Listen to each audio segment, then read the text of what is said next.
ಎಲ್ರಿಗೂ ನಮಸ್ಕಾರ. ಈಗ ಬೇಸಿಗೆ ಕಾಲ ಬರ್ತಾ ಇದೆ ಅಂತಂದರೆ ತುಂಬ ಮಸಾಲೆ ಹಾಕಿರೋವಂಥದ್ದು ಆಹಾರ ಪದಾರ್ಥ ಇಷ್ಟ ಆಗಲ್ಲ. ಅಂಥದ್ರಲ್ಲಿ ತುಂಬ ಸರಳವಾದ ಒಂದು ಅಡುಗೆಗಳನ್ನ ತೋರಿಸ್ತಾ ಇದ್ದೀನಿ. ಮೊದಲನೇದಾಗಿ ಮೆಂತ್ಯ ತಂಬುಳಿ ಅಂತ. ಇಲ್ಲಿ ಡ್ರೈ ರೋಸ್ಟ್ ಮಾಡ್ಕೋತಾ ಇದ್ದೀನಿ. ಮೆಂತ್ಯ ಮತ್ತು ಜೀರಿಗೆ ಹಾಕ್ಕೊಂಡಿದ್ದೀನಿ. ಅದ್ರ ಜೊತೆಗೆ ಉದ್ದಿನಬೇಳೆ ಒಂದು 4ರಿಂದ 5 ಕಾಳು ಹಾಕ್ಕೊಂಡ್ರೆ ಸಾಕು. ಎಲ್ಲವನ್ನು ಸಣ್ಣ ಊರಿನಲ್ಲಿ ಒಳ್ಳೆ ಕಲರ್ ಬರೋ ತನಕ ಹುರ್ಕೋತಾ ಇದ್ದೀನಿ. ಈಗ ಕಲರ್ ಕೂಡ ಚೇಂಜ್ ಆಗ್ತಾ ಇದೆ. ಇದಕ್ಕೆ ಇನ್ನೇನು ಒಂದು ಅರ್ಧ ಮುಕ್ಕಾಲು ಆಗಿದೆ ಅಂತಾದರೆ ಅದಕ್ಕೆ ಒಂದು 3 ಬ್ಯಾಡಗಿ ಮೆಣಸಿನ್ಕಾಯಿ ಈ ಥರ ಚೂರು ಮಾಡ್ಕೊಂಡಿರೋದನ್ನು ಹಾಕ್ಕೊಂಡು ಗರ್ಗರಿಯಾಗಿ ಆಗೋ ತನಕ ಹುರ್ಕೊಂಡಿದ್ದು ಸ್ವಿಚ್ ಆಫ್ ಮಾಡ್ಕೋಬೇಕು. ಈಗಾಗಿದೆ, ಇದು ಸ್ವಿಚ್ ಆಫ್ ಮಾಡ್ಕೊಂಡಿದ್ದೀನಿ. ಆರದ ಮೇಲೆ ಇದನ್ನು ಮಿಕ್ಸಿ ಜಾರ್ಗೆ ಹಾಕ್ಕೊಳ್ಳೋಣ. ಈಗ ಇದನ್ನು ಮಿಕ್ಸಿ ಜಾರ್ಗೆ ಹಾಕ್ಕೋತಾ ಇದ್ದೀನಿ, ರುಬ್ಕೊಂಬಿಡೋಣ. ಇದ್ರ ಜೊತೆಗೆ ಕಾಯಿ ತುರಿ ಹಾಕ್ಕೋತಾ ಇದ್ದೀನಿ. ರುಚಿಗೆ ತಕ್ಕಷ್ಟು ಉಪ್ಪು, ತುಂಬ ಕಡಿಮೆ ಪ್ರಮಾಣದಲ್ಲಿ ನೀರನ್ನು ಹಾಕ್ಕೋಬೇಕು. ಯಾಕೆ ಅಂತಂದರೆ ಆಮೇಲೆ ತುಂಬ ನೀರಾಗಿ ಆಗಿಬಿಟ್ರೆ ಅನ್ನಕ್ಕೆ ಚೆನ್ನಾಗಿರಲ್ಲ. ಈಗ ಎಲ್ಲವನ್ನು ಚೆನ್ನಾಗಿ ರುಬ್ಕೊಂಬಿಡೋಣ. ನುಣ್ಣಗೆ ಆಗಬೇಕು. ಈ ಥರ ಆದರೆ ಸಾಕು.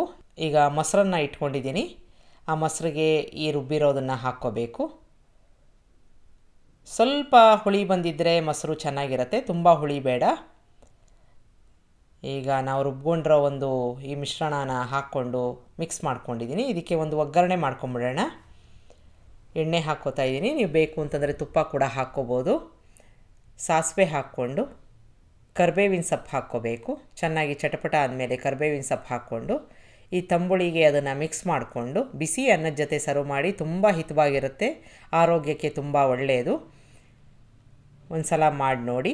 ಈ ಬೇಸಿಗೆಗೆ ತುಂಬ ಹಿತವಾದ ಒಂದು ಅಡುಗೆ. ಇನ್ನು ಮುಂದಿಂದು ಒಂದು ಇನ್ಸ್ಟೆಂಟಾಗಿ ಗೊಜ್ಜು ಅಂತ ಮಾಡ್ಕೋತಾ ಇದ್ದೀನಿ. ಮಿಕ್ಸಿ ಜಾರಿಗೆ ಒಣಮೆಣಸಿನ್ಕಾಯಿ ಹಾಕ್ಕೊಂಡಿದ್ದೀನಿ, ಸ್ವಲ್ಪ ಬೆಲ್ಲ, ಅದ್ರ ಜೊತೆಗೆ ನೆನೆಸಿರೋ ಅಂಥ ತೊಳೆದಿರೋ ಅಂಥ ಹುಣಸೆ ಹಣ್ಣು,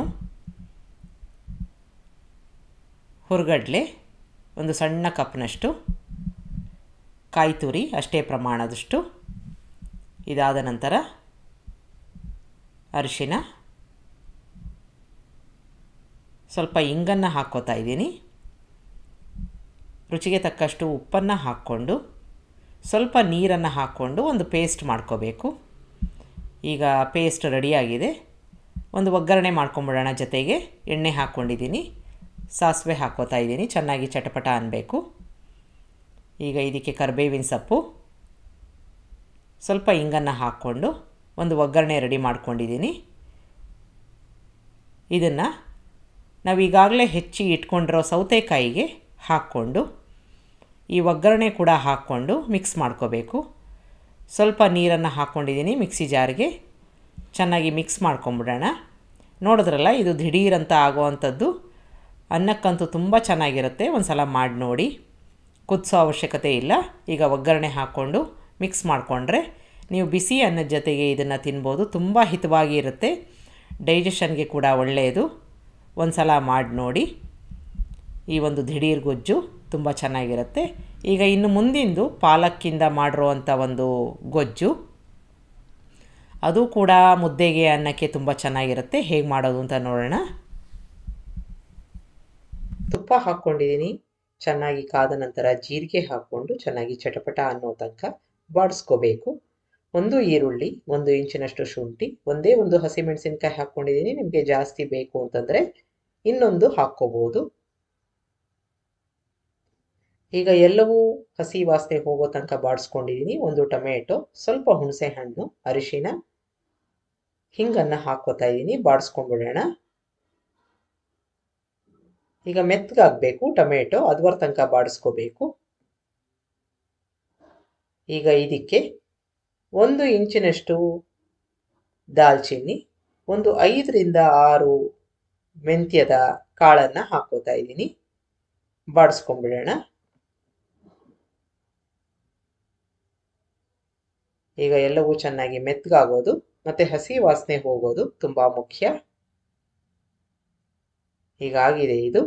ಇದಕ್ಕೆ ಸುಮಾರು ಅರ್ಧ ಕಪ್ನಷ್ಟು ಕಾಯಿ ತುರಿ, ಒಂದು ದೊಡ್ಡ ಬೌಲಷ್ಟು ಪಾಲಕ್ನ ಚೆನ್ನಾಗಿ ತೊಳೆದು ಈ ರೀತಿಯಾಗಿ ಹೆಚ್ಕೊಂಡಿರುವಂಥದ್ದನ್ನು ಹಾಕ್ಕೋತಾ ಇದ್ದೀನಿ. ನೀರನ್ನು ಹಾಕ್ಕೊಳ್ಳದೆ ಬಾಡಿಸ್ಕೋಬೇಕು. ಇದು ಸಂಪೂರ್ಣವಾಗಿ ಕುಗ್ಗೋ ತನಕ ಬಾಡಿಸ್ಕೋಬೇಕು. ನೀರು ಹಾಕೋದು ಬೇಡ. ಈಗ ಕುಗ್ಗುತ್ತಾ ಇದೆ, ನೀರು ಬಿಟ್ಕೋತಾ ಹೋಗುತ್ತೆ. ಅದೇ ನೀರಲ್ಲಿ ಅದು ಬೇಯತ್ತೆ. ನೋಡಿ ಸಂಪೂರ್ಣವಾಗಿ ಕುಗ್ಗಿದೆ. ಇಷ್ಟಾದರೆ ಸಾಕು.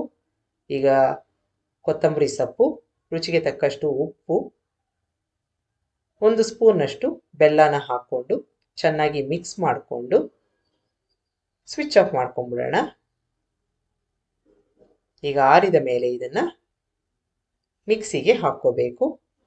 ಈಗ ಸಂಪೂರ್ಣವಾಗಿ ಆರಿದೆ ಅಂತಾದರೆ ಮಿಕ್ಸಿಗೆ ಹಾಕ್ಕೊಂಡು ತುಂಬ ಕಡಿಮೆ ನೀರನ್ನು ಹಾಕ್ಕೊಂಡು ರುಬ್ಕೋಬೇಕು. ನೀರಾಗಿ ಮಾಡಿಕೊಂಡ್ರೆ ಚೆನ್ನಾಗಿರಲ್ಲ ಮುದ್ದೆಗೆ, ಹಾಗಾಗಿ ನೋಡಿಕೊಂಡು ನೀರನ್ನು ಹಾಕ್ಕೋಬೇಕು. ಈಗ ಮತ್ತೆ ಪಾತ್ರೆಗೆ 1 ಸ್ಪೂನ್ನಷ್ಟು ತುಪ್ಪ ಹಾಕ್ಕೊಂಡು ಒಂದು ಒಗ್ಗರಣೆ ಮಾಡ್ಕೋತಾ ಇದ್ದೀನಿ. ಸಾಸಿವೆ, ಸ್ವಲ್ಪ ಹಿಂಗನ್ನು ಹಾಕ್ಕೊಂಡಿದ್ದೀನಿ. ಸಾಸಿವೆ ಚೆನ್ನಾಗಿ ಚಟಪಟ ಅನ್ನಬೇಕು. ಇದಾದ ನಂತರ ಕರಿಬೇವಿನ ಸೊಪ್ಪು ಹಾಕ್ಕೊಂಡು ನಾವೀಗಾಗಲೇ ಒಂದು ರುಬ್ಕೊಂಡಿರೋ ಮಿಶ್ರಣನ ಇದಕ್ಕೆ ಹಾಕ್ಕೊಂಡು ಗಟ್ಟಿಯಾಗಿದೆ ಅಂತ ಆದರೆ ಸ್ವಲ್ಪ ನೀರನ್ನು ಹಾಕ್ಕೋಬೇಕು. ಈಗ ನಾನು ಒಂದು ಅರ್ಧ ಗ್ಲಾಸಷ್ಟು ನೀರನ್ನು ಹಾಕ್ಕೊಂಡಿದ್ದೀನಿ. ಒಗ್ಗರಣೆ ಜೊತೆ ಚೆನ್ನಾಗಿ ಮಿಕ್ಸ್ ಮಾಡ್ಕೊಳ್ಳೋಣ. 1 ನಿಮಿಷ ಇದನ್ನು ಸಣ್ಣ ಊರಿನಲ್ಲಿ ಕುದಿಸ್ಕೋಬೇಕು. ಈ ಹದದಲ್ಲಿದ್ದರೆ ಮುದ್ದೆಗೆ ಮತ್ತು ಅನ್ನಕ್ಕೆ ಚೆನ್ನಾಗಿರುತ್ತೆ. ಈಗ ಸಣ್ಣದಾಗಿ ಕುದೀತಾ ಇದೆ. ಇಷ್ಟಾದರೆ ಸಾಕು. ಸ್ವಿಚ್ ಆಫ್ ಮಾಡ್ಕೊಳ್ಳೋಣ. ಇದನ್ನು ರಾಗಿ ಮುದ್ದೆ ಜೊತೆ ಅನ್ನದ ಜೊತೆ ಸರ್ವ್ ಮಾಡಿ. ತುಂಬ ರುಚಿಯಾಗಿರುತ್ತೆ. ಘಮಘಮಿಸ್ತಾ ಇರೋ ಒಂದು ಪಾಲಕ್ ರುಬ್ಬಿರೋ ಅಂಥ ಗೊಜ್ಜು ರೆಡಿಯಾಗಿದೆ.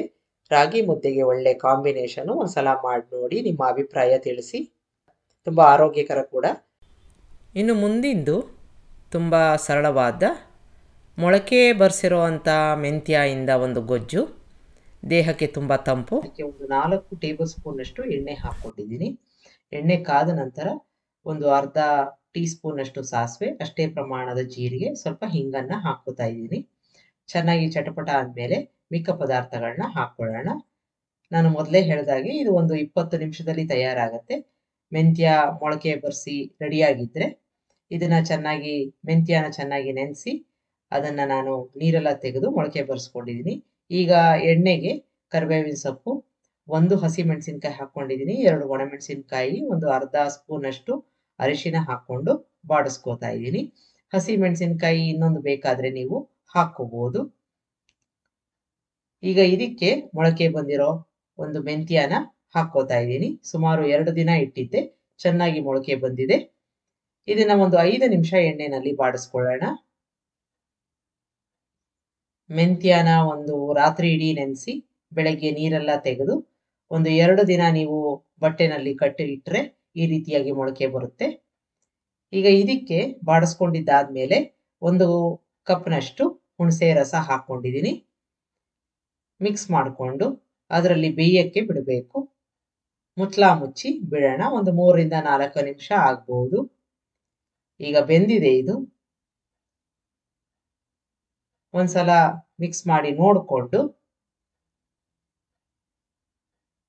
ಮಿಕ್ಕ ಪದಾರ್ಥಗಳನ್ನ ಹಾಕೋತಾ ಇದ್ದೀನಿ. 1 ಟೀ ಸ್ಪೂನಷ್ಟು ರೆಡ್ ಚಿಲ್ಲಿ ಪೌಡರು ಕಲರ್ದು, 2 ಸ್ಪೂನ್ನಷ್ಟು ಸಾರಿನ ಪುಡಿ, ಒಂದು 3 ಟೇಬಲ್ ಸ್ಪೂನ್ನಷ್ಟು ಬೆಲ್ಲ, ರುಚಿಗೆ ತಕ್ಕಷ್ಟು ಉಪ್ಪನ್ನು ಹಾಕೋತಾ ಇದ್ದೀನಿ. ನಾನು ಮೊದಲೇ ಹೇಳಿದಾಗೆ ಇದರಲ್ಲಿ ಹುರಿಯೋದು ಏನೂ ಇಲ್ಲ, ದಿಢೀರಂತ ಆಗುವಂಥದ್ದು. ಈಗ ಮಿಕ್ಸ್ ಮಾಡಿಕೊಂಡು ಸ್ವಲ್ಪ ಗಟ್ಟಿ ಇರೋದ್ರಿಂದ ನೀರನ್ನು ಹಾಕ್ಕೋಬೇಕು. ಈಗ ಸುಮಾರಾಗಿ ಒಂದು ಅರ್ಧ ಲೋಟದಷ್ಟು ನೀರನ್ನು ಹಾಕ್ಕೊಂಡಿದ್ದೀನಿ. ಎಣ್ಣೆ ರಿಲೀಸ್ ಆಗೋ ತನಕ ಚೆನ್ನಾಗಿ ಕುದಿಸ್ಕೋಬೇಕು ಸಣ್ಣ ಊರಿನಲ್ಲಿ. ಈಗ ಎಣ್ಣೆ ರಿಲೀಸ್ ಆಗಿದೆ, ಚೆನ್ನಾಗೆಲ್ಲ ಹೊಂದ್ಕೊಂಡಿದೆ. ಇದಕ್ಕೆ ಒಳ್ಳೆ ಕನ್ಸಿಸ್ಟೆನ್ಸಿ ಕೊಡೋಕ್ಕೆ ಕೊನೆಯಲ್ಲಿ 1 ಸ್ಪೂನಷ್ಟು ಅಕ್ಕಿ ಹಿಟ್ಟನ್ನ ನೀರಲ್ಲಿ ಕದಡ್ಕೊಂಡು ಹಾಕ್ಕೋತಾ ಇದ್ದೀನಿ.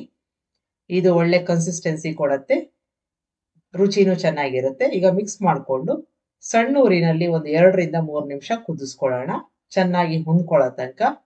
ನೋಡಿ ಸ್ವಲ್ಪ ಗಟ್ಟಿ ಆಯಿತು, ಜೊತೆಗೆ ಸರಿಯಾಗಿ ಹೊಂದ್ಕೊಂಡಿದೆ.